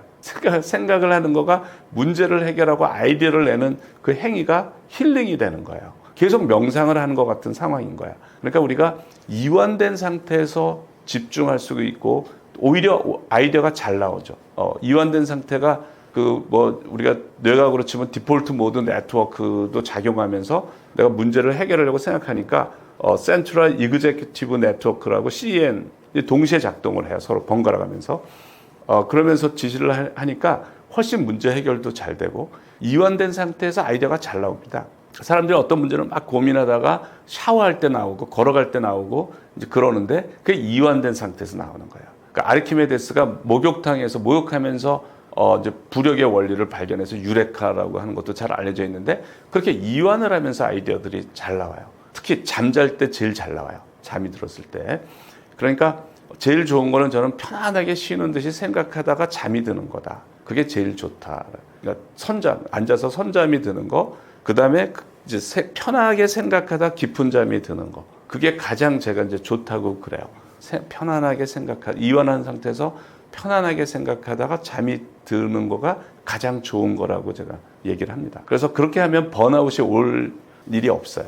그래서 제가 아까 소개한 그 소프트웨어 엔지니어인데 미국에 있는 분인데 번아웃이 와서 이제 이런 슬로우 싱킹으로 이제 그런 몰입 방식으로 문제 해결하는 방식을 해서 이분이 2개월 있다가 아마존에 합격했다고 연락이 왔어요. 그래서 그 성공 사례를 저희가 이제 소개를. AI 시대에 오히려 인간의 집중력이 경쟁력이 되는 이유는 무엇일까요? 네, 지금 이제 AI는 이제 시작이라고 보시면 될 것 같아요. 그래서 AI는 앞으로 더욱 강력해질 텐데, 이제 AI 때문에 그러니까 우리가 보통 단순한 지적인 일들은 AI가 다 해줘요. 그러니까 이제 지금 실리콘밸리에 그 뭐 5명 5인 이하의 유니콘 기업이 많이 지금 만들어지고 있다고 그래요. 그러니까 AI가 다 해주니까 많은 사람을 고용할 필요가 없는 거예요. 그러니까 그래서 AI만 잘 활용하고 아이디어만 있으면, 창의적인 아이디어만 있으면은 무궁무진한 이제 그거를 끄집어낼 수가 있는 거예요. 엄청난 일들을 AI가 해주니까 그 AI를 활용할 수 있는 창의적인 아이디어만 있으면 그러니까 무궁무진한 그 비즈니스를 끄집어낼 수가 있기 때문에 이제 AI 시대의 창의성이 더욱 이제 중요해지는 겁니다. 네. 짧은 영상과 자극에 길들여진 Z세대가 긴 시간 집중할 수 있는 팁이 있을까요? 그 사람들이 게임에는 오랜 시간 집중을 한다고요. 그러니까 그게 왜 그러냐면 재미가 있으니까 그런 거예요. 그러니까 중요한 거는 재미인데 이제 문제는 생산적인 일에 재미를 느끼는 거가 문제인 거죠. 그래서 생산적인 일에 재미를 느끼려면 몰입을 해야 돼요. 그리고 그때 이제 즐거움은 우리가 게임을 할 때 즐거움은 측자핵의 도파민이라고 생각하시면 되고 우리가 생산적인 일의 재미는 전두연합령의 도파민이라고 생각하시면 돼요. 그러니까 우리가 전두연합령 도파민 회로를 이제 발달시키면 긴 시간 재밌게 자기 생산적인 일을 하면서도 공부를 하면서도 업무를 하면서도 오랜 시간 이제 집중할 수가 있는 거죠. 재미없는 걸 재밌게 느끼게 만들려면 어떻게 해야 하나요? 제가 이제 이 뇌과학이 조금 어렵게 느끼는데 너무 중요한 거라서 조금 뇌과학적인 용어를 쓸게요. 제가 이제 측자액의 도파민, 전두연합령의 도파민을 이제 얘기를 했는데, 우리가 이제 도파민 회로가 한 4개가 있는데 중요한 거가 이제 측자액의 도파민, 전두연합령의 도파민 회로예요. 그래서 측자액의 도파민 회로를 메조 림빅 도파민 패스웨이, 그러니까 변형계 도파민 경로라고 그러고 전두연합령의 도파민 경로를 메저 코티칼 도파민 패스웨이라고 해요. 그러니까 중피질계 도파민 경로라고 그러는데 측자액으로 가는 도파민 경로는 이제 즉각적인 보상이에요. 그러니까 게임이나 자극적인 컨텐츠나 음식이나 뭐 여러 가지 뭐 성욕이나 뭐 약물이나 이제 이런 도파민 즉각적인 보상, 그러니까 우리가 즉각적인 그런 이제 쾌락을 느끼는 그런 거예요. 그 다음에 전두연합령으로 가는 도파민 회로는 지연된 보상이에요. 지연된 보상.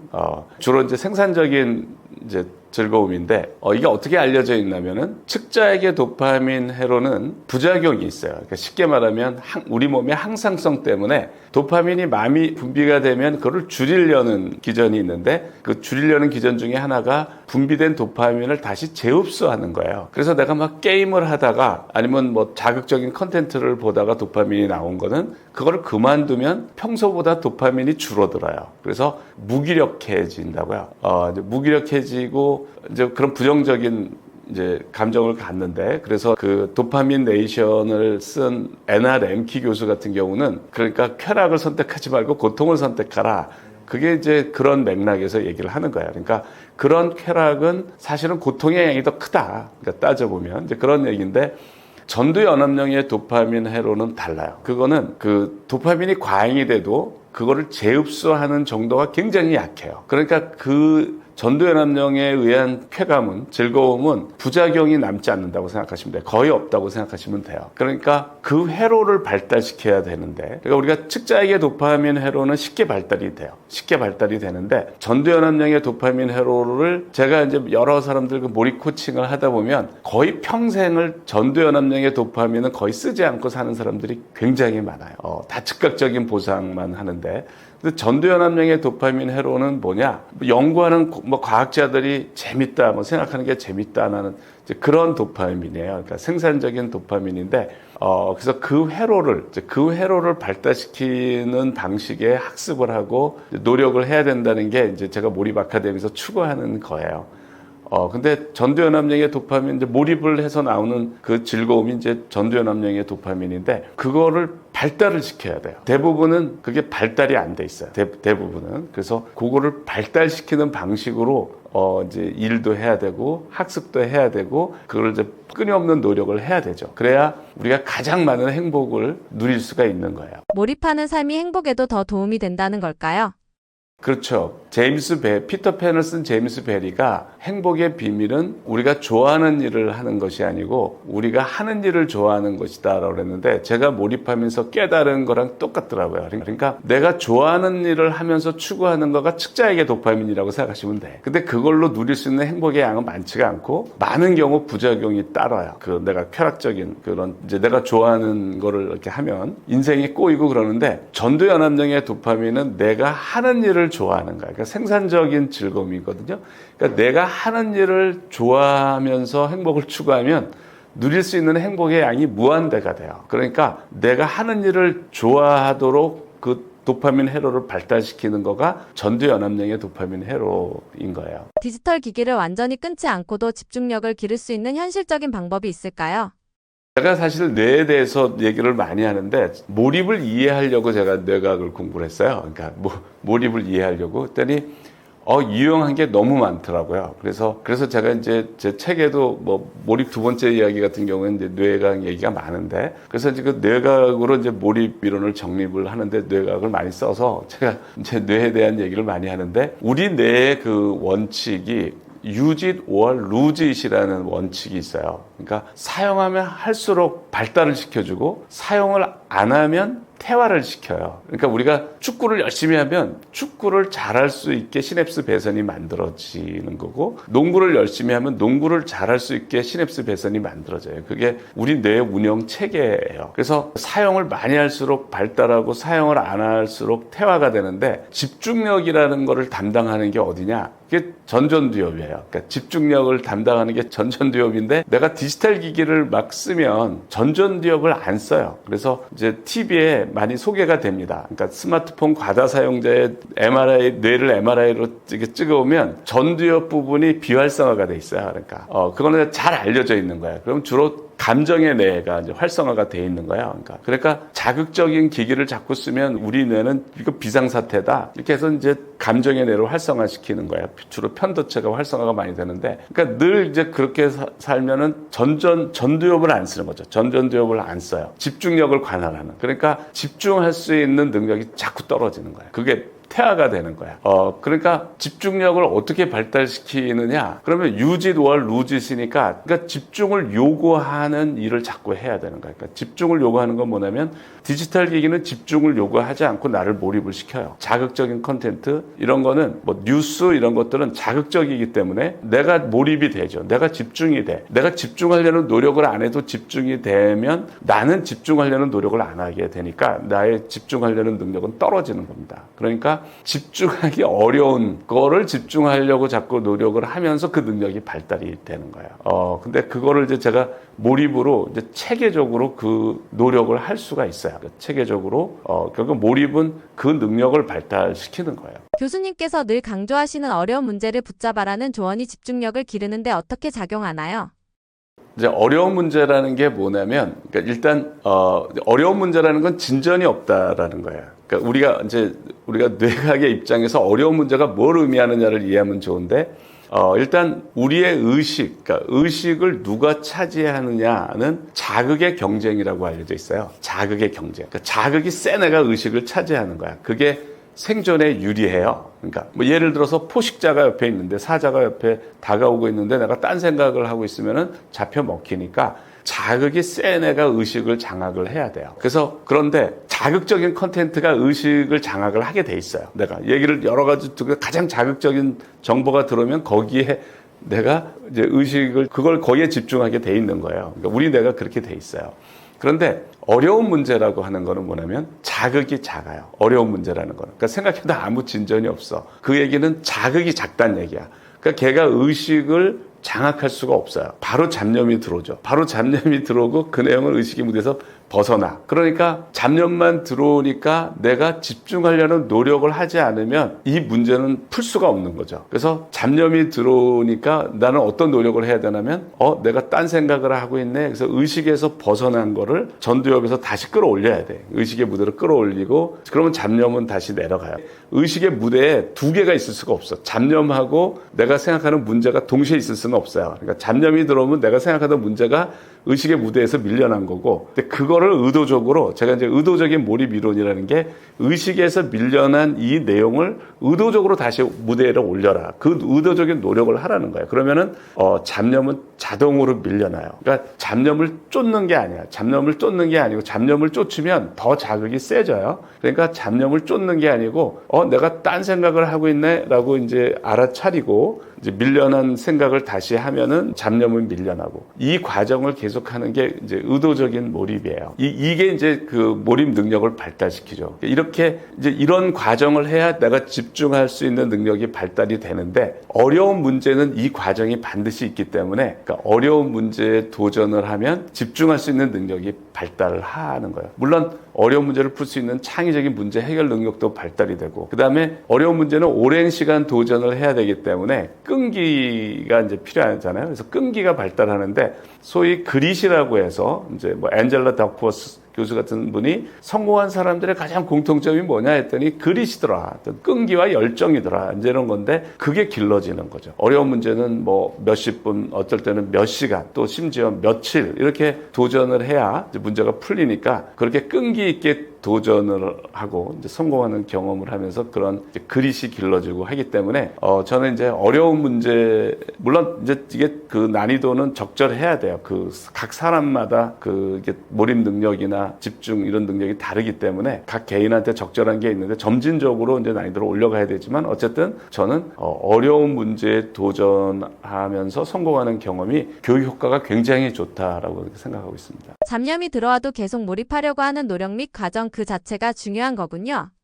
그렇죠. 그러니까 잡념이 계속 들어오는데 잡념이 들어온다고 많은 사람들이 포기를 해요. 그러니까 잡념이 들어오면 공부 안 되네 하고 포기를 하는데 그러지 말고 잡념이 들어오더라도 전혀 개의치 말고 원래 생각했던 문제를 다시 올리고 이 노력을 해야 돼요. 그러니까 잡념이 들어왔다고 내가 정신 못 차리는 게 아닌 거죠. 그러니까 왜냐면 지금 내가 문제가 어렵기 때문에 자극이 작아서 잡념이 들어온 거지 내가 정신 차리지 못해서 잡념이 들어오는 게 절대 아니에요. 근데 그걸 많은 사람들이 착각을 해요. 내가 정신 차리지 못해서 잡념이 들어왔고 집중이 안 되네 하고 공부를 포기하는데 공부나 어떤 일을 포기하는데 그러지 말고 어려운 문제를 할 때는 항상 있는 일이에요. 그러니까 잡념이 들어오는 거에 너무 감정 소모를 하지 말라. 그걸 짜증을 내거나 그런 건 아주 안 좋은 거예요. 그러니까 잡념이 들어오면 내가 딴 생각하고 있네 하고 그 문제를 다시 끌어올리는데 잡념이 들어온다는 얘기는 내가 어려운 거에 도전하고 있다는 얘기예요. 그러니까 짜증을 내거나 자기 비난을 하는 대신 자기를 격려를 해야 되죠. 왜냐하면 자극이 작은 거를 지금 그걸 끊임없이 의식의 무대에 올려놓으려는 노력을 하기 때문에 그런 상태에서 많은 사람들이 짜증을 내고 자기 비난을 하는데 그거는 오히려 훨씬 안 좋아요. 그러니까 자기 자신을 격려해야 하는 상황이에요. 그 상황이. 교수님께서 연구나 삶에서 느끼신 집중력이 단순한 성과를 넘어 행복으로 이어지는 사례가 있었나요? 계속 집중을 지속하거나 집중하려는 노력을 지속하거나 그러니까 우리가 집중하려는 노력을 지속하는 거가 몰입도를 올리는 거예요. 그러니까 지금 잡념이 계속 들더라도 원래 그 생각을 다시 의식의 무대에 올리고 이 노력을 계속하면 그리고 이제 이때 마음을 편안하게 먹어야 돼요. 긴장을 하지 말고 이제 쉬는 듯이 이제 생각을 해야 장시간에도 지치질 않는데 그 노력을 하다 보면 몰입도는 반드시 올라가게 돼 있어요. 그거는 우리가 뇌의 원리를 보면 이제 그걸 쉽게 이해할 수가 있는데 있는데 의식의 무대에 어떤 내용이 있으면 그 내용이 무의식의 생중계가 됩니다. 생중계가 되는데 그 무의식이라는 거는 장기 기억이에요. 시냅스 배선이나 장기 기억이나 마찬가지인데 거기에 생중계가 돼서 관련된 장기 기억이 활성화가 됩니다. 그게 이제 몰입도가 올라가는 과정이에요. 그러니까 몰입도가 올라가는 과정은 어떤 내가 의식의 무대에 오랫동안 올려놓으면 이제 관련된 몰입도가 올라가는 건 거의 법칙이라고 생각하시면 돼요.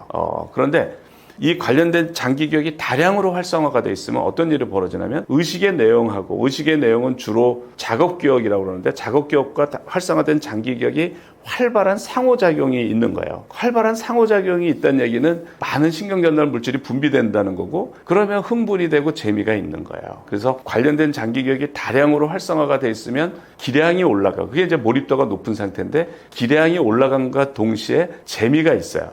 근데 이거는 경험을 안 한 사람들은 이해하기 힘들 거야. 근데 이거를 누구나 경험할 수가 있어요. 제가 얘기한 대로 한번 실천을 해보시면 몰입도가 올라가면 누구나 이제 재미가 있다는 걸 알게 돼요. 그래서 근데 그거를 모르고 이제 이런 걸 활용을 하지 않고 살아가는 사람들이 굉장히 많아서 저희가 이제 몰입 아카데미를 통해서 이런 훈련을 하고 이런 걸 경험하도록 저희가 이제 유도를 하고 있는 겁니다. 몰입 상태에서 학습할 때 뇌에서 일어나는 인지, 신경학적 변화가 일반 학습과 어떻게 다른가요? 제가 몰입 상태에서는 지금 생각하는 것과 관련된 의식의 내용과 관련된 다량의 장기 기억이 활성화되어 있다고 얘기를 하는데요. 그래서 의식의 내용을 처리하는 거가 이제 작업 기억이라고 그래요. 그러니까 작업 기억과 다량으로 활성화된 장기 기억과 활발한 상호작용을 하는 상태가 이제 몰입 상태입니다. 그런데 우리가 이제 학습을 할 때 학습 효율이라는 거를 학습 효율이 높은 게 좋잖아요. 그러면 학습 효율을 어떻게 정의를 이제 할 것인가가 문제인 거죠. 그런데 우리가 뇌과학을 이해하면은 뇌과학으로 학습 효율을 명확하게 정의를 할 수가 있어요. 학습 효율은 뭐냐면 주어진 시간을 학습했을 때 생성된 장기 기억의 질과 양이라고 이제 할 수가 있어요. 장기 기억이 결국은 뭐냐면 지금 학습을 하면 단기 기억이에요. 전부 단기 기억으로 저장이 되고 잠을 자고 나서 그 중에 중요한 거가 장기 기억으로 변환이 되고 중요하지 않은 건 폐기 처분이 된단 말이죠. 그래서 결과적으로 남아있는 장기 기억이 남는 거예요. 그게 학습의 결과 말이죠. 그러니까 그 주어진 시간을 똑같은 하루를 공부했는데 관련된 장기 기억이 조금 생기고 그럼 학습 효율이 낮은 거고 관련된 장기 기억이 많이 생기면 이제 학습 효율이 높은 거예요. 그 학습 효율이 높게 공부를 하는 거가 중요한데 그러면 장기 기억이 생기는 거는 뭐에 의존하느냐, 뭐가 중요하냐, 다량의 장기 기억을 만드는데 그거는 현재 활성화된 장기 기억의 양에 비례하게 돼 있어요. 그러니까 장기 기억이 다량으로 활성화된 상태에서 학습을 하면 보다 많은 장기 기억이 형성이 되는 거예요. 이건 뇌과학에서 명확한 거예요. 그러니까 고도로 몰입도가 높은 상태에서 공부하면 학습 효율이 높은 거예요. 많은 장기 기억이 형성이 되는 거예요. 그러니까 몰입도가 높은 상태에서 학습을 해야 되는 거가 그래서 중요한 거고요. 물론 최근에 그 학습 과학에서 장기 기억을 많이 생성되는 학습 방법 중에 하나가 인출 위주의 학습을 해야 된다라고 얘기를 하는데 그것도 맞아요. 자꾸 인출 위주의 학습을 해야 장기 기억이 잘 형성이 돼요. 그것도 있지만 현재 몰입도가 높은 상태에서 관련 장기 기억이 다량으로 활성화된 상태에서 학습을 해야 결과적으로 많은 장기 기억이 형성이 되는 거죠. 그래서 신경과학적으로 이제 몰입 상태에서 학습을 할 때는 다량으로 이제 장기 기억이 활성화된 상태에서 하는 거고 그 결과 많은 장기 기억이 남는 거죠. 남으니까 학습 효율이 높게 되는 겁니다. 몰입 경험이 반복될수록 학습 능력이 체질화되는 원리를 뇌과학적으로 설명해 주실 수 있나요?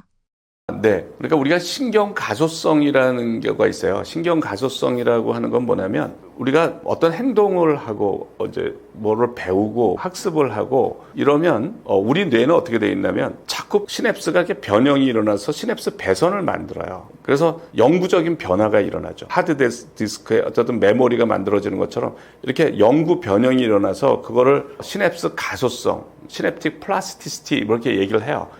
영구 변형이 그러니까 변화가 일어나는 건데 그 변화가 끊임없이 일어나요. 그 변화가.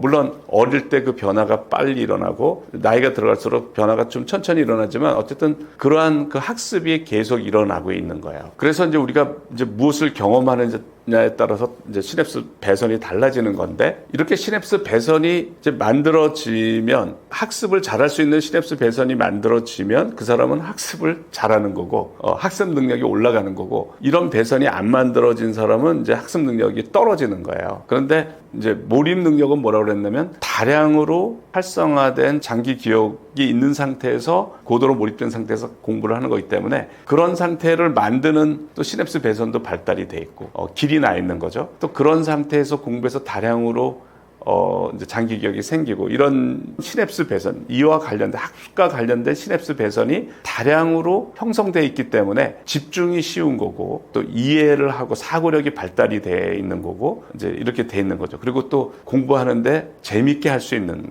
그런 시냅스 배선들이 다량으로 배선이 이제 만들어져 있는 거예요. 그래서 이런 배선을 만드는 방식의 공부가 되게 중요해요. 그러니까 되게 단기적으로, 내가 단기적으로 봐서 그냥 무조건 외우자 이렇게 하지 말고, 이런 시냅스 배선이 만들어지는 방식으로 공부를 해야 돼요. 그러려면 좀 천천히 소화하고 음미하고, 이렇게 진도가 천천히 나가더라도 이 내용이 뭐지? 이렇게 하는 거죠. 그래서 천천히 하면서 음미하면서 하면은 이제 공부도 재밌게 할 수가 있고 몰입도가 올라가요. 그래서 이런 방식으로 습관을 들이면 이제 공부를 재밌게 할 수 있는 시냅스 배선이 만들어지는 겁니다. 요거를 반복하면은 그 시냅스 배선이 많이 만들어지기 때문에 점점 쉬워지는 거예요.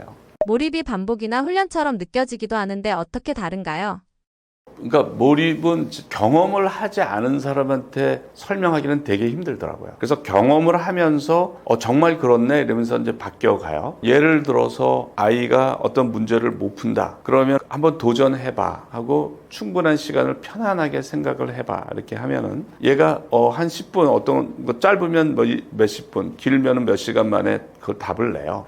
근데 그걸 경험하고 나서는 달라져요. 그러니까 사람들은 경험한 걸 믿어요. 그러니까 말은 안 믿어. 근데 그게 정말 재미가 있는 거야. 그러니까 처음에는 굉장히 답답하고 평생 가도 안 풀릴 것 같고 그랬는데, 그러니까 이제 제가 스트레스 받지 말고 생각을 하라고 그러는 거예요. 그러니까 스트레스는 선택이에요. 그러니까 스트레스 안 받고 우리가 얼마든지 생각할 수가 있거든요. 그러니까 조급함을 가지면 자기 손해예요. 긴 시간 생각하고 관련된 장기 기억을 인출하는 데는 시간이 걸리고 마음이 편할수록 좋은데, 막 조급하게 하려고 이렇게 하면은 자기만 고통스러운 거야. 그러니까 그래서 슬로우 싱킹이라고 그래요. 저는 이완된 집중, 쉬는 듯이 생각하라.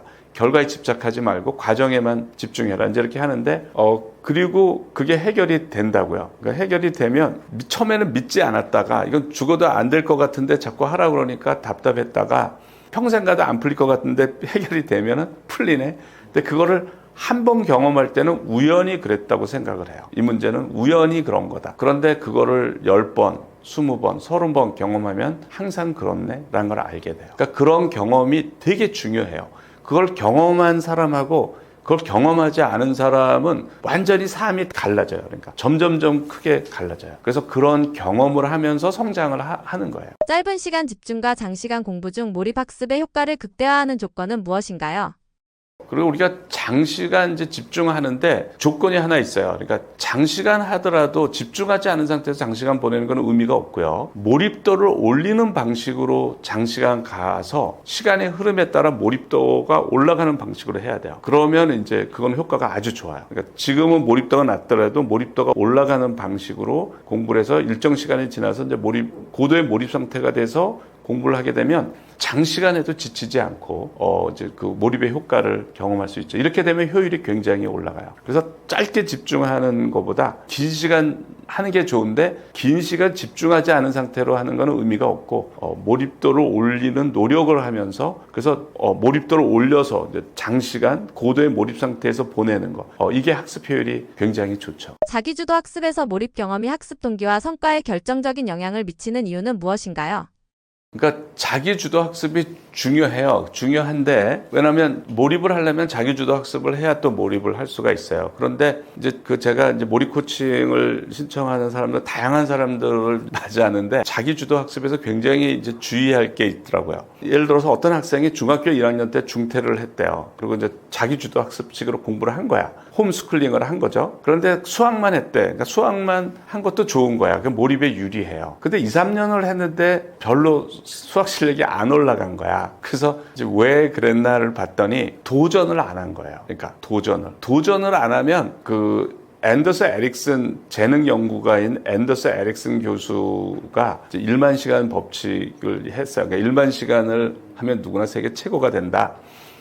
그런데 거기서 중요한 거는 deliberate practice를 해야 된다고 그러는 거야. 그러니까 신중하게 계획된 연습을 하지 않으면 아무리 노력해도 이제 실력이 올라가지 않는다는 건데, 그러니까 deliberate practice가 뭐냐? 자기의 한계에 계속 도전을 해야 돼. 그러니까 자기 한계에서 계속 놀면 백날 해도 소용없는 거예요. 그래서 이 학생이 이제 혼자 자기주도 학습을 하다 보니까 도전을 안 하고 몰룸의 해설을 보고 뭐 이렇게 한 거야. 이렇게 하면 백날을 해도 소용없어. 그래서 이런 학생한테 도전을 이제 하라고 그랬어요. 그래서 10분 이상 풀리지 않는 문제 몇 문제를 내가 풀었고, 그걸 항상 보고를 하라고 그래요. 몰입 일지에 써 보내라고 그래요. 그리고 10분에서 30분 걸린 문제 몇 문제, 30분에서 1시간 걸린 문제 몇 문제, 1시간에서 2시간 사이 몇 문제. 이제 저는 이제 그것만 주의해. 그러니까 10분 이하 푼 거는 도전의 요소가 별로 없기 때문에 저는 그런 건 별로 중요시 여기지 않아요. 그래서 이제 그거를 계속 보내게 하고, 이제 그러다가 뭐 며칠 동안 안 풀리는 문제가 남죠. 이제 그러면은 딱 그 문제만, 지금부터는 그 문제만 1초도 쉬지 않고 몰입을 하라고 그래요. 물론 이완된 집중을 하고. 그러면 보통 그렇게 계속 안 풀리면 학생이 피한다고, 이 문제는 거부감을 갖는다고요. 그런데 정면 도전을 해야 돼요. 그 문제만 딱 가지고, 목표를 가지고. 그러면 의외로 빨리 풀어요. 그리고 계속 몰입도가 올라가서 이제 몰입을 경험하게 되죠. 계속 1시간, 2시간 몰입도가 올라가서 그 문제의 난이도가 이렇다면 이제 올라가서 이게 풀리게 되죠.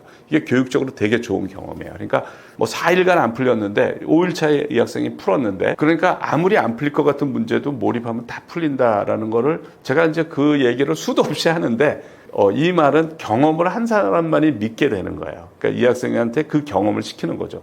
네가 지금 4일간 안 풀려가지고 이 문제는 못 풀 거라고 생각하고 있을 거예요, 학생은. 그런데 그 문제에 정면 도전해서 1초도 쉬지 말고 이제 생각을 해라. 편하게 생각을 해라. 5일차에 푼 거예요. 또 그런 문제가 생기면 또 그렇게 하면 돼요. 그러니까 우리가 자꾸 어려우면 자꾸 주눅이 들어가지고 피한다고 자꾸. 그런데 그러지 말고 딱 정면으로 승부하고, 그러면서 1초도 쉬지 않고 하면은 다 시간의 문제지 다 풀려요. 그리고 편하게 올바른 방식으로 몰입을 하면 점점 생각하는 게 재밌어져요. 그러니까 그런 것도 좋은 경험이고, 제가 그렇게 공부하는 걸 몰입학습법이라고 이제 이름을 붙였습니다.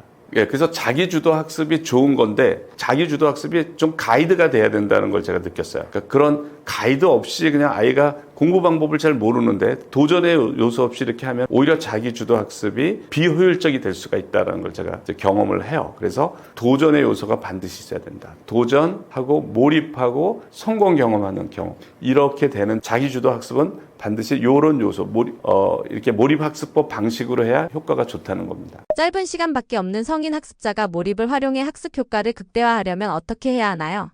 그러니까 저는 어쨌든 뭐 시간이 짧던 어쨌든 우리가 절대적인 최선이라는 게 있다고 생각을 해요. 절대적인 최선. 그걸 알면 좋아요. 그러니까 내가 시간이 짧으니까 별다른 방법을 써야 되고 뭐 이렇게 하는데 그런 건 없는 거야. 절대적인 최선을 이해하면 참 좋아요. 그래서 어떠한 급박한 상황이라도 내가 할 수 있는 건 절대적인 최선인 거야. 더 이상 잘할 수 없는 그런 방법이 있는 겁니다. 이제 뭐 시간이 많을 때 다르고 시간이 적을 때 달라서는 안 된다고 생각을 해요. 절대적인 최선이 뭐냐? 1초도 쉬지 않고 노력하는 거예요. 그게 절대적인 최선이야. 그런데 많은 사람들이 여기서 실수를 하는데 잠을 줄이는 거야. 그게 가장 흔한 실수예요. 잠이라는 거가 무지무지하게 중요한 역할을 해요. 잠이라는 거가.